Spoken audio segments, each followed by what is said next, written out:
এই বেয়াদব, তুই যে রান্না করছো এদিকে খেয়াল আছে? ঘরে যে চাল নাই। যা আছে তাতে তো কদিন চলে যাবে। তুই এখনই যা।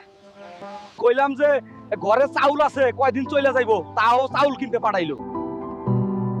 তুমি বাইক নিয়ে সোজা আমার বাসায় আসো, বাসা পুরো ফাঁকা।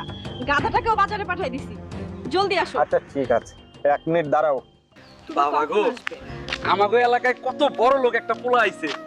ইস, আমিও যদি উনার মতো হতাম। উফ, সেই কখন থেকে তোমার জন্য অপেক্ষা করতেছি। ঘরে চলো, আজকে তোমায় প্রচুর সুখ দিব।